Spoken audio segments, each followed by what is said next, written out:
최근 한 선거에서 당선된 인물의 이력입니다. 1991년생, 이제 30대 중반의 청년입니다. 아프리카 우간다 출생, 미국과 우간다의 이중 국적을 가진 인물입니다. 명문대 교수인 아버지와 영화 감독인 어머니 사이에서 자랐다고 합니다. 놀라운 건 젊은 시장의 등장 그 자체가 아니라 그가 무엇에서 출발했는가입니다. 1월 초 방송에서 뉴욕의 집값 이야기를 한 적이 있었습니다. 원룸 임대료가 한 달 700만 원에 이른다는 현실. 소득이 높은 도시라 해도 삶의 부담은 결코 가볍지 않습니다. 람다니는 바로 그 문제를 정면으로 말했습니다. 기존 정치가 풀지 못한 집값, 양극화의 문제를 그는 정면에서 다뤘습니다. 뉴욕만의 이야기일까요? 우리 역시 일상에서 정치와의 거리를 느끼곤 합니다. 평범한 시민의 생각과 그것을 대신한다는 정치 사이의 괴리감. 오늘은 그 간극이 어디에서 생기는지 평범한 시민 두 분과 함께 이야기해보려 합니다. 네, 그럼에도 불구하고 참 이런 젊은 청년 정치인이 뉴욕시를 책임지고 나서준 것도 참 대단하고 그를 믿고 지지해준 뉴욕 시민들도 참 대단하다고 생각합니다. 뭐 우리나라도 머지않아 뭐 이런 날이 오지 않을까? 네. 네. 라는 기대를 좀 해보고요. 맞습니까? 저랑은 크게 관계가 없는 이야기인 것처럼 다가오면서 또 지방선거가 다가오는데 이제 뉴스를 보면 그냥 특정 후보를 좀 부각시킨다 아니면 이제 뭐 만들기 뉴스 인물을 만들어가는 그렇게. 뉴스라는 음. 느낌 정도를 받는 것 같고 음. 제가 이제 작년부터 이제 1,000원 당비를 내는 모 당원인데요. 요즘 홍보 문자나 뭐냐 설문 전화가 너무 많이 와가지고 받지 못하고 있습니다. 또 네. 일하시느라고 또 못 받으실 수도 아, 있고 네. 귀찮으니까 또 패싱을 할 때도 있고 네, 그렇죠. 네, 예. 패싱이죠. 우리 주태님은 어떨까요? 저도 강제 당원이 되었는데 뭐 이야기는 뭐 강제라고 해서 이제 주체성을 가지세요 보니까. 부인, 부인의 권유로 그 아주 소액의 당비를 내면서 이제 당원이 되었고 이 도시 이야기에 나오기도 한참 전에 이야기인 것 같은데요. 아니 어떻게 이 엄청난 잼버리나 그죠. 좀 잘 아, 하지. 그러니까. 진짜 잼버리를 이렇게 맞아. 유석열하고 같이 이렇게 싹 아, 잘 쌈 싸먹어 놓고 이제 와서 갑자기 무슨 올림픽인가. 이거 아마 전주 시민들 전북 시민들 10명 중에 10명 아니 1,000명, 1,000명을 대다수는 물어봐도 네. 아마도 거의 대부분 반대가 90%가 넘을 거예요. 그러니까 반대라기보다도 반대라기보다는 대체 이게 생각 뭐냐? 자체가 없어요. 생각 자체가. 뭐냐? 이게 뭐이시여? 뭐 대형 정치인이 전북에 와서 이 화두를 하나 딱 떨어뜨렸어요. 그러면 이제 그 미디어에서는 열심히 이제 그걸 기사화합니다.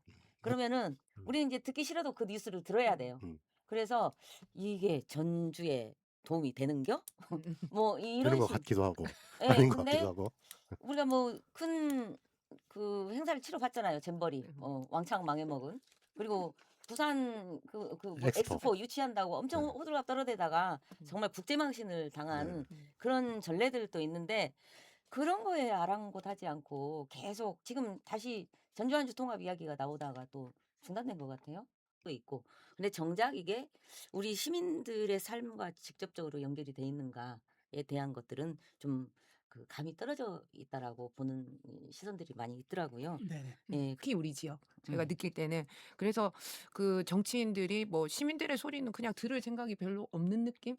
왜냐하면은 이제 중앙에서 그런 정치인이 내려오면 거기에 다 뭉쳐가지고 얼굴을 보인다든지 뭐 그런 정당에 충성하는 모습들이 많이 보이는 것 같고 이제 제가 잘 모르지만 그리고 이제 뭐 시민들과의 뭐 간담회를 한다든지 특정 주제를 정해놓고 뭐 추진하기 위해서 일을 한다든지 그런 거는 거의 찾아볼 수가 없는 것 같거든요. 제가 느끼기에. 또 이제 민주당 우리 지역에서는 특히 민주당 중심으로 결정되는 그 구도 속에서 그게 뭐 대안의 그 목소리나 이런 것들을 담아낼 수 있는 게 없다 보니까 그런 말씀을 하신 것 같은데 그 여러 가지가 이제 악순환이 되는 것 같아요.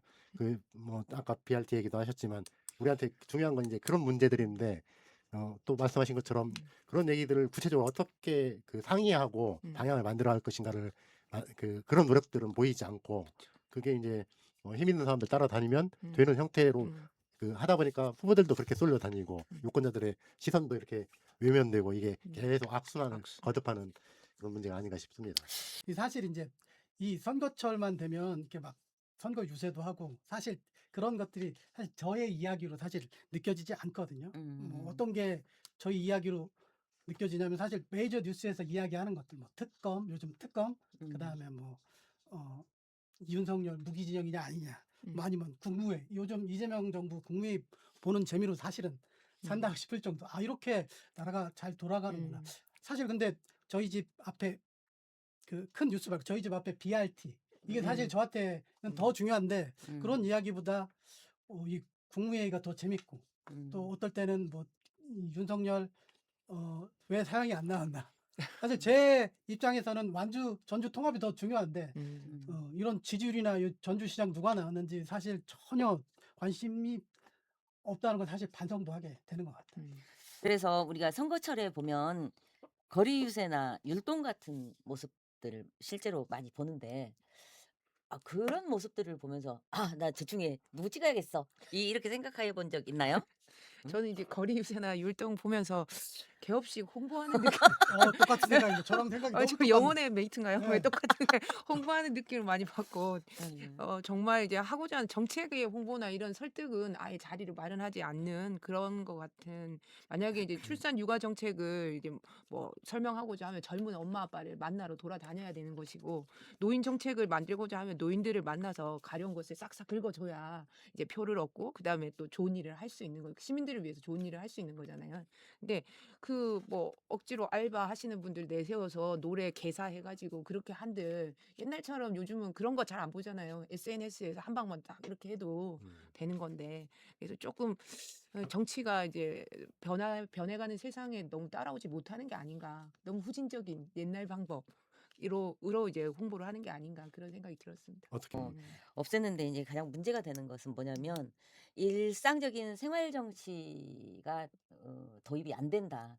그러니까 선거철이 됐다 하면은 사실은 그것도 경선을 준비하기 위해서 후보들이 이제 막 몇 개월 전부터 이름 알리기를 하고 다니는 모습들이지 그 실제로 지역 유권자들이 무엇을 할지 어떤 게 필요하고 네. 무슨 일을 해줬으면 좋겠는지 뭐 가로등 교체하고 이런 거 말고 네. 실제로 여기 우리 지역에는 뭐 유치원이 몇 개가 필요하다 아니면은 통학로가 어떤 부분이 좀 미흡하다 뭐 이런 정도의 설득력이 있어야 되는데 그런 것들이 없어 보인다. 행정의 이게 디테일을 좀 그걸 드려볼게요. 아이들이 살기 매력적인 도시를 위해서 필요한 게 있다면 무엇이 있을까요? 일단 부모들이 잘 살 수 있는 음. 도시가 돼야 됩니다. 이제 음. 애들이 행복하려면 부모님들이 일단 경제적으로 안정적인 일자리가 제일 보장돼야 될 것이고 그리고 아이들이 안전하게 건강하게 자랄 수 있기 때문에 자랄 수 있기 위해서는 보육의 문제가 제일 중요할 것 같거든요. 저는 이미 아기를 다 키웠지만 이제 직장인으로서 일을 하는 이제 맞벌이 부부들이 많잖아요. 그러면은 공공 보육이 잘 되지 않으면 애들은 행복할 수가 없어요. 봐줄 사람이 없으니까. 그리고 이제 뭐 요즘 소아과 뭐지 병원도 많이 없고 이런 의료적인 문제들도 잘 해결돼야지만 애들이 안전하고 건강하게 잘 살 수 있는 도시가 되지 않을까 생각합니다. 그거는 네.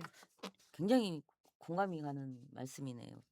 매장 근처가 이쪽 그 병무청 오거리 뒤쪽에 이제 골목인데 전부 다 골목이거든. 사실 제가 그쪽에 가서 틈나는 대로 산책을 많이 하고 사람이 거의 없거든요. 사색하기는 정말 좋은 공간인데 뭐 아파트가 또 들어선다고 하더라고요. 이제 뭐 주합도 생기고 또 그 앞에도 뭐 그 천사마을 이쪽도 지금 아파트가 또 새로 네. 대단지가 또 들어섰고 그러면서 참 마음이 좀 아프더라고요.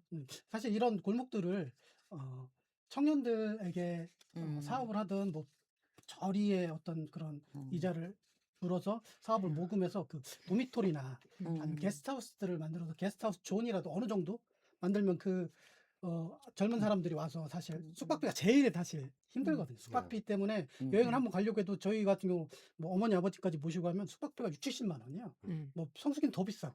그러니까 사실 숙박비 때문에 여행 가기가 부담스럽서 당일치기로 그냥 가는 분들이 제법 있을 거라고 저는 생각하는데 뭐 도미토리나 게스트하우스들을 조금 시에서 조금 매입을 하고 많은 부분 아니더라도 이렇게 매입을 하고 또 그래서 그 젊은이들에게 그 관리를 맡기고 아니면 그 사업을 공모해서 좀 윈윈하는 그런 청년들이 많이 와서 도시의 활기도 띠고 그렇게 되면 이제 예술가들도 뭐 재생 사업도 충분히 할 수 있는 여력이 될 것 같은데 그런 쪽으로 한번 고민은 해봤으면 좋겠다는 아이디어를 한번 내보겠습니다.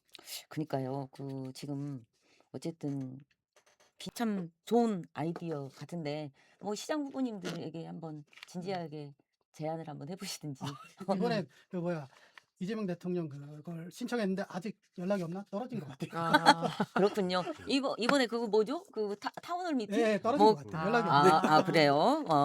우리 아이들이 자유가 없는 세상에서 살 수도 있었겠구나 하는 게 되게 머리를 빡 치더라고요. 우리 아이들이 군대에 끌려가서 죽을 수도 있고 누군가를 죽일 수도 있는 그런 사회였구나 하는 걸 느끼게 돼서 되게 음, 각성하게 됐고 사실 이 자리에 오게 된 가장 큰 원인도 사실 계엄이었거든요. 이 방송을 통해서 선거에 좀 더 돌아오는 선거에 좀 더 관심을 가지고 귀를 열고 그다음에 눈을 크게 뜨고 봐야겠다는 생각도 했고 그다음에 한국의 맘다니 남단이. 람다니 남단이. 남단이랍니다. 남단이. 람다니 남단이. 예, 한국의 람다니를 기대해 보겠습니다. 저는 오늘 안주 맛은 어떠셨나요? 누가 뭐라고 해도 정치는 우리 삶에 중요하게 영향을 끼치는 것만은 분명합니다. 마음에 들지 않고 무언가 우리 이야기를 잘 담아내지 못해 답답할 때도 계셨겠지만 그럴수록 우리 주인들의 생각을 또렷하고 분명하게 표시해야 하는 것 같습니다. 주인이 외면하면 대신 일을 맡은 사람들이 자기들 입맛에 맞게 양념을 더하게 되는 일도 생길 수 있기 때문입니다.